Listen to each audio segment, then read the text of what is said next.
This is the Filofax Personal Piazza, and it's made in England. And it was made in England in 1998.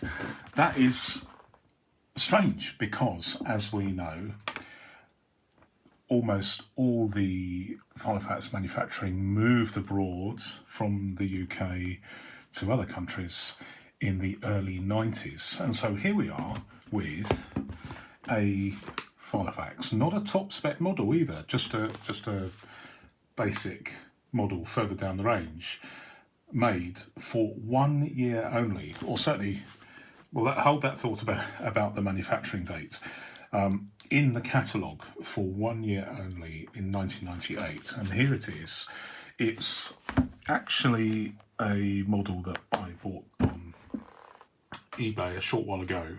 It's not really something that I would normally buy, but I was curious because of the manufacturing date, because it was a mystery to me.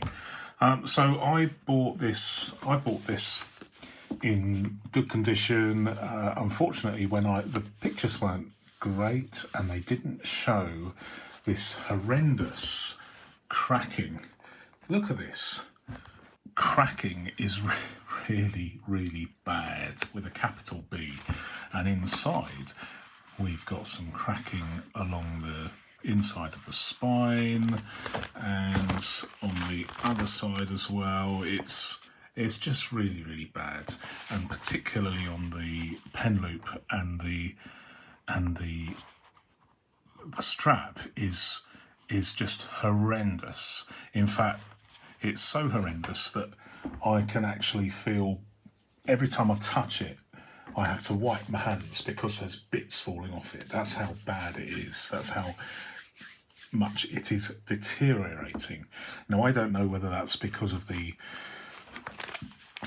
inherent manufacturing process or whether it's stored, so we can't specifically point a finger at Filofax for that.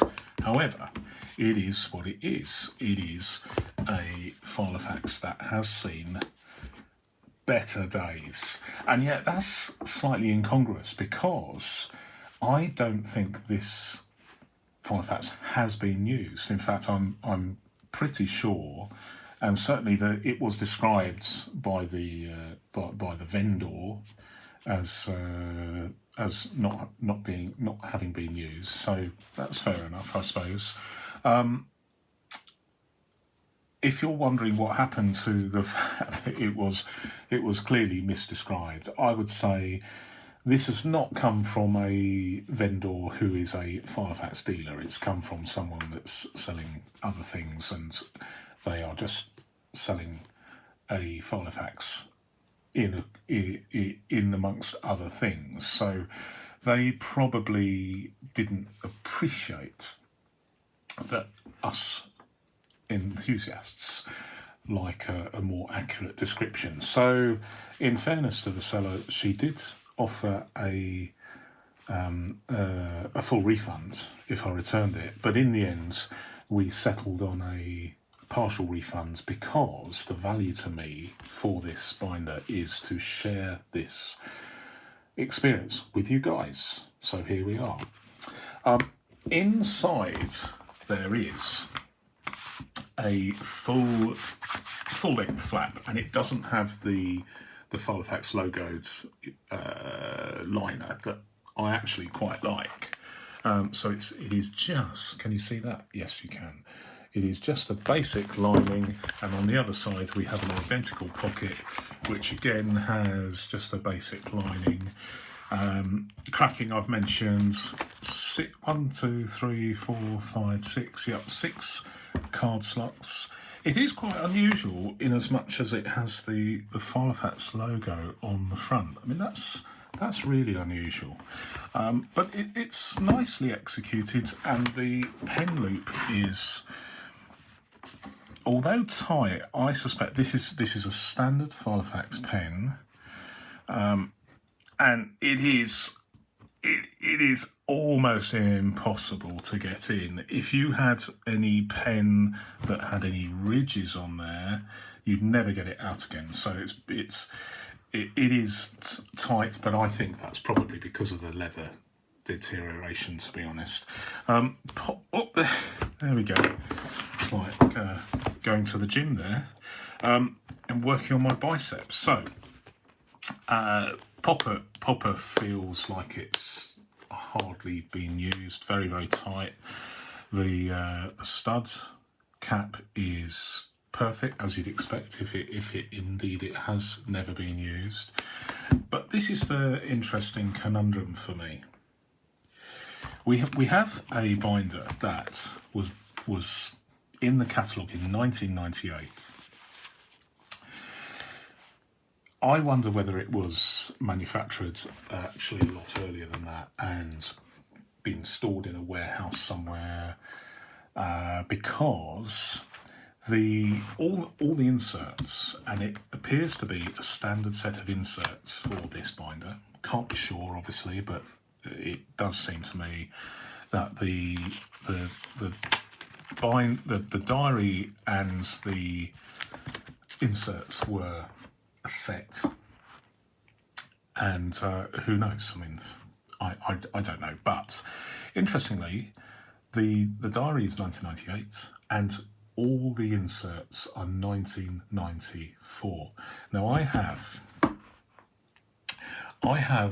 been in a situation a few months ago where I bought from Filofax UK, I think about 800 sheets of blank paper, and they were 9 years old. Yes, 9 years old. So that's not a problem because, it doesn't really matter what the date of the paper is, really. But it is indicative of the fact that paper sits on shelves sometimes for a very, very long time with Filofax. I just wonder whether, my hunch, and I could be wrong because I don't know, I wonder whether this Filofax Piazza circa 1998 was actually manufactured several years before that date and had been sitting in a warehouse sometime, and it predates the shift in manufacturing to other countries. I just wonder, I may be absolutely wrong, but certainly from what I'm aware, the manufacturing continued for a little while for some of the upmarket models. But I don't regard this as an upmarket model.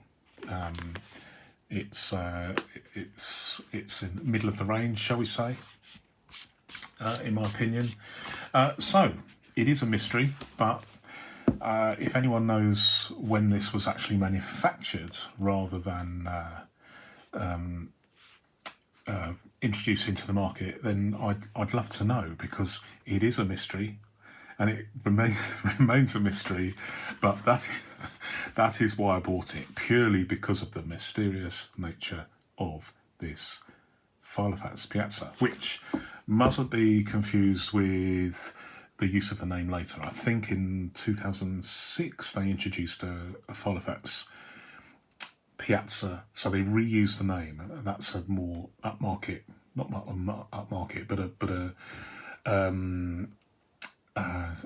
scrap that, not upmarket, but it's a totally different leather. It's a smooth leather, and it bears no resemblance to this one at all.